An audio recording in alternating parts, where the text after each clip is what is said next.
सुनो, सुखी कब होंगे हम?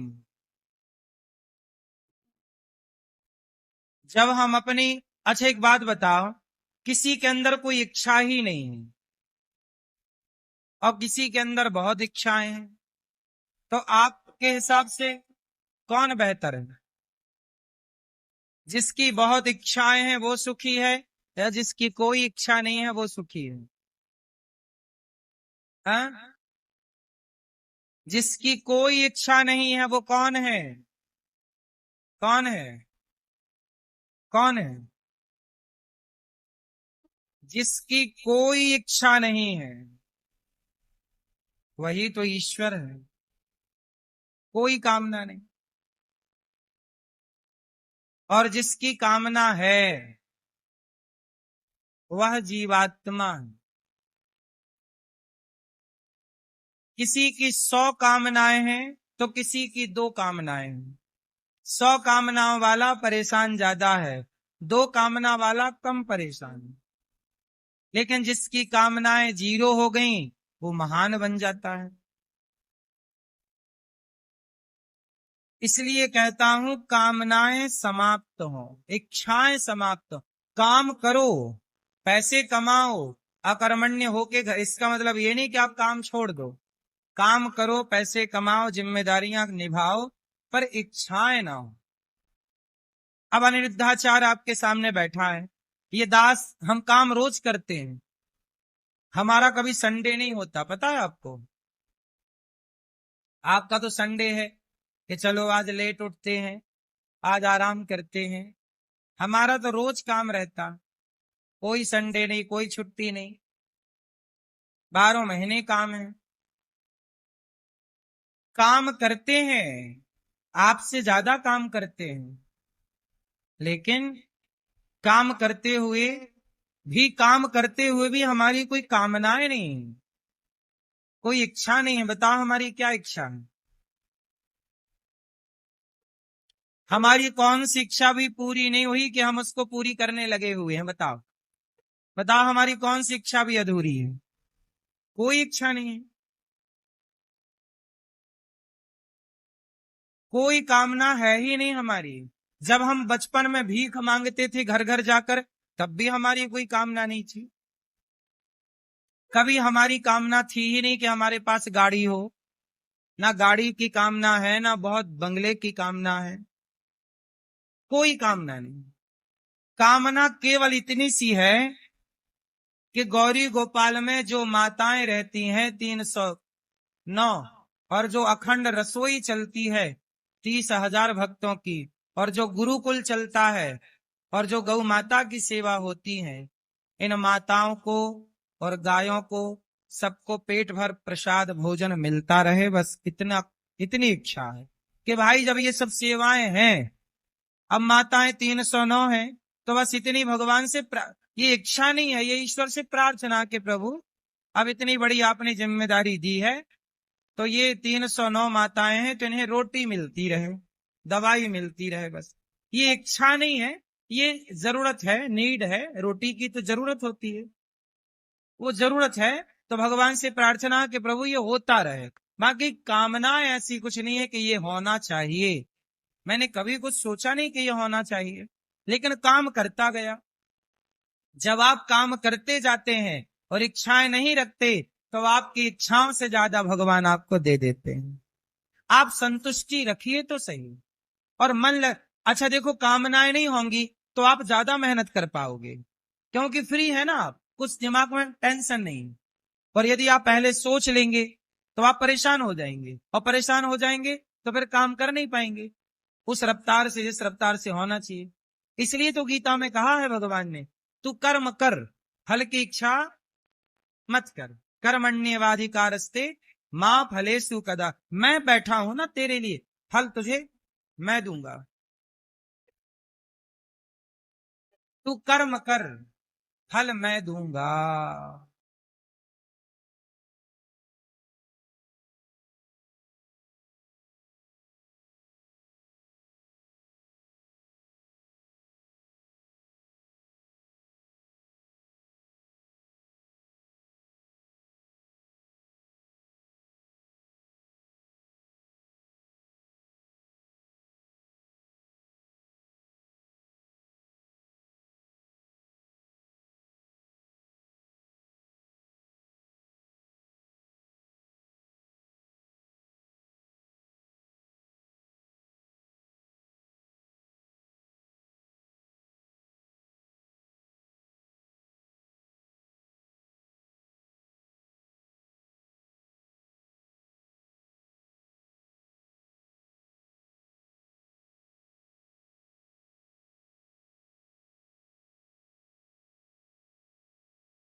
क्या कमाओगे?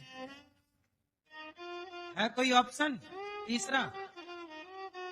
इस संसार की बाजार में अनिरुद्धाचार्य आया, आप आए, मैया आई, ये बहन आई, ये भैया आए, ये बच्चे आए, और आएंगे, आते रहेंगे करोड़ों लोग, और जाते रहेंगे करोड़ों लोग।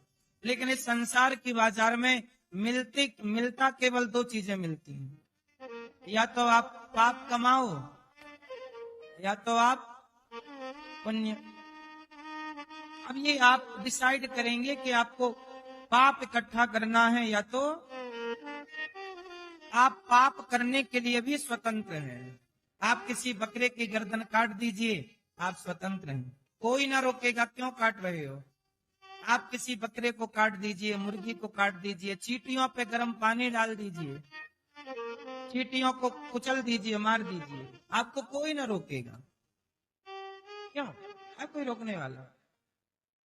कॉकरोच मारिए, चूहा मारिए, मक्खी मारिए, मच्छर मारिए, कोई ना रोकेगा। और आप चिड़ियों को दाना डालिए, मछली को आटा डालिए, भूखे को भोजन कराइए, प्यासे के लिए पानी की व्यवस्था कराइए, कोई ना रोकेगा आपको।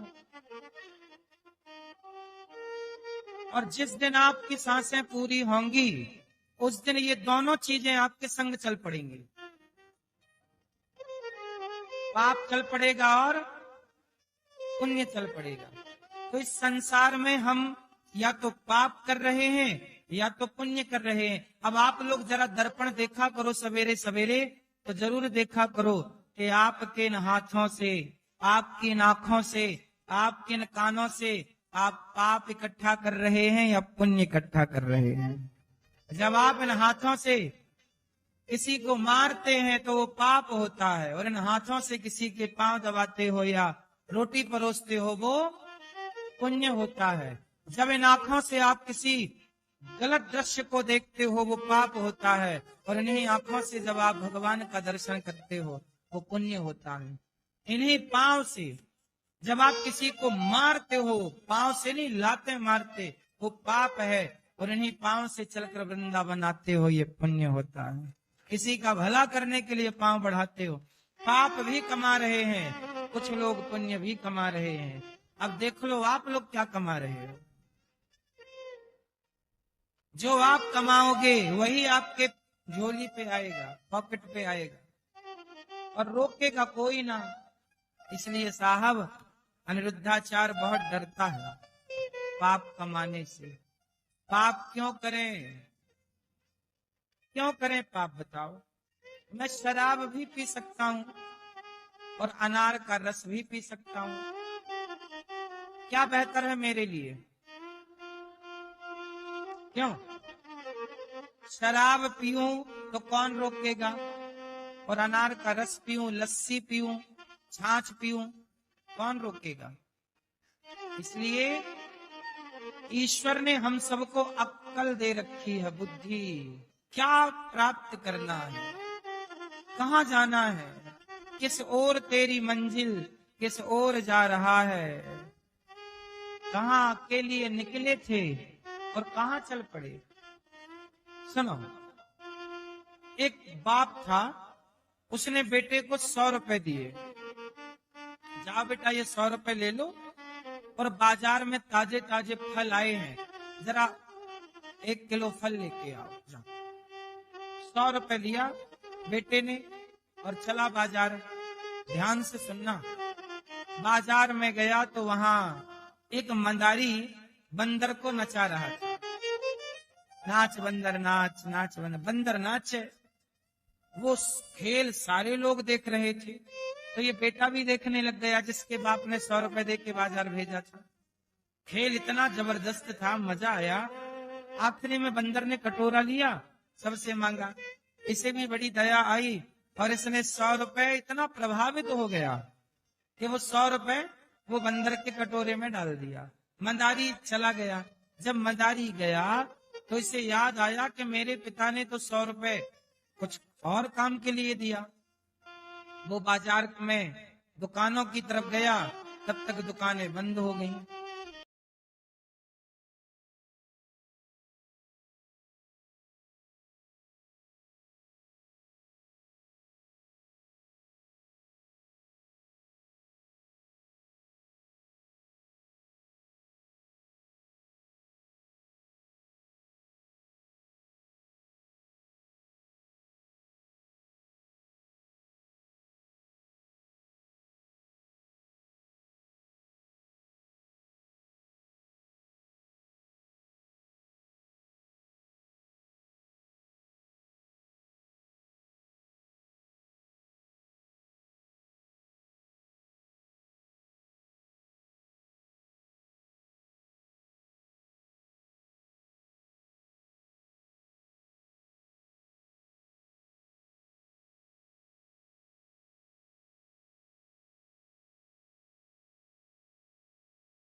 भोजन करते थे, वृद्ध माँ की सेवा करते थे, किसी को भोजन कराते थे।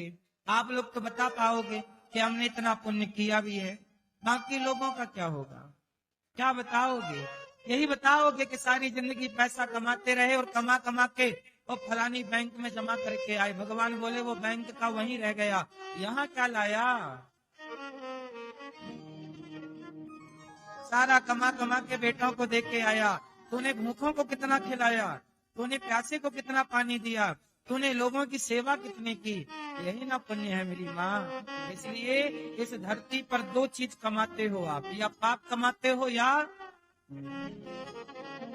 तीसरा कुछ नहीं है।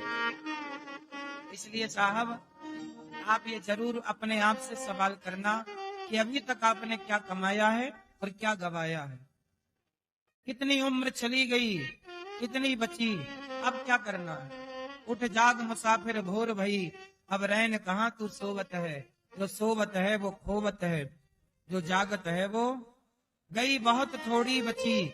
नारायण अवचेत, काल चिरैया चुग रही, निस दिन आयु खेत। इसलिए दास अनिरुद्ध, मुझे लगता है कि जब मैं मरूंगा तो ईश्वर को जवाब देना पड़ेगा। तो भगवान मेरे से पूछेंगे, अनिरुद्धाचार्य बताओ, तुम्हें 100 रुपए दिए थे, 100 रुपए मतलब 100 साल की, और उम्र 100 साल मेरी है कि नहीं? मैं दावा नहीं करता, जितना ईश्वर दें, 80 दें, 50 दें, जो दें, या आज ही बुला लें, कोई दिक्कत नहीं।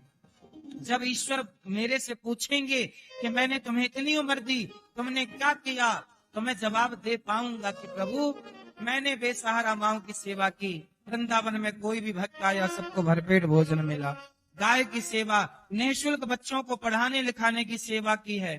जितना बन पड़ा, जितनी मेरी अक्ल थी, बुद्धि थी, शारीरिक क्षमता थी, उतना मैंने कार्य किया। मैं ईश्वर को जवाब दे पाऊंगा। आपसे भी यही सवाल होगा।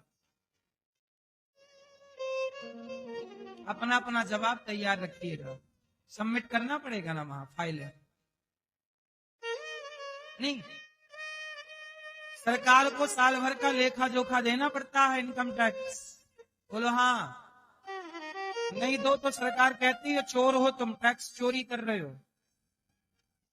जब यहाँ की सरकार आप पर नजर रख सकती है तो वो सरकार नजर ना रखे होगी? क्या उस सरकार से बच जाओगे? बोलो हाँ। भैया फाइल सबमिट करने चली, अभी करके आती हूँ फाइल जमा।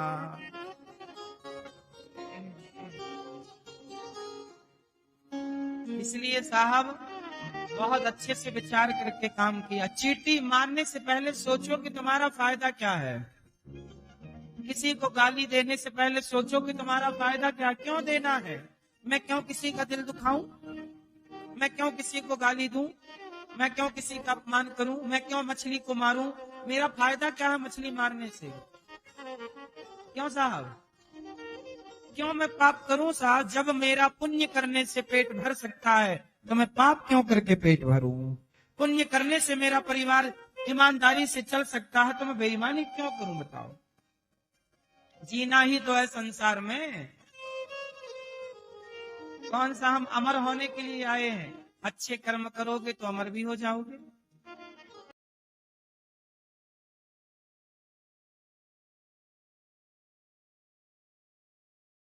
तो चुप। वहां नोट था साहब, हम लोग सब भूल गए। अच्छा बचपन में मैं खुद भगवान, महाभारत में एक गलती और हुई। महाभारत में जब 99 कौरव मारे गए, दुर्योधन पड़ा, तब कौन आया? अश्वत्थामा आया, बोला मैं पांडवों को मार सकता हूं। द्रौपदी के 5 बच्चे सो रहे थे, 5 बच्चों को पांडव समझ लिया अश्वत्थामा ने रात्रि को, और 5 बच्चों की गर्दन काट दी। वो 5 बच्चे किसके थे? द्रौपदी के। 5 पांडवों के एक एक बच्चे थे। अश्वत्थामा ने पांडवों के बदले प्रतिशोध की ज्वाला ऐसी कि बच्चों को भी नहीं छोड़ा, मार डाला। दुर्योधन ने देखा कि ये तो पांडव नहीं पांडव पुत्र हैं। उसी समय दुर्योधन मर गया। पर जब सवेरे द्रौपदी ने देखा मेरे बच्चे नहीं जागे, तो देखा तो बच्चों के धड़ तो थे, सिर किसी का नहीं था। समझ गई कि अश्वत्थामा ने किया। भगवान कृष्ण को सारथी बनाया। अर्जुन ने कहा चलो अश्वत्थामा को पकड़ना। अश्वत्थामा भागा, भगवान ने पकड़ लिया। कहा अर्जुन मार दे इसे। कहा इसे ऐसे नहीं मारेंगे, द्रौपदी के बच्चों को मारा है, पहले पूछेंगे। द्रौपदी के सामने लाकर खड़ा किया। द्रौपदी तेरे 5 बेटे इसने मार दिए, ये रहा हत्यारा, बोल क्या दंड दे दूं। द्रौपदी बोली कि इसे मार देने से मेरे मरे हुए बच्चे ना मिल जाएंगे। भगवान से पूछा क्या करे। भगवान ने कहा ब्रह्म बंधुर्न हन्तव्य आतताई बधारण मयैवो भयमानातं परिपाह्यनुशासनम्। ब्राह्मण को कभी मारना नहीं चाहिए और आताताई को कभी छोड़ना नहीं चाहिए। इसलिए ये जन्म से ब्राह्मण है, कर्म से आताताई है, इसलिए इसे मार भी दो और छोड़ भी दो। द्रौपदी ने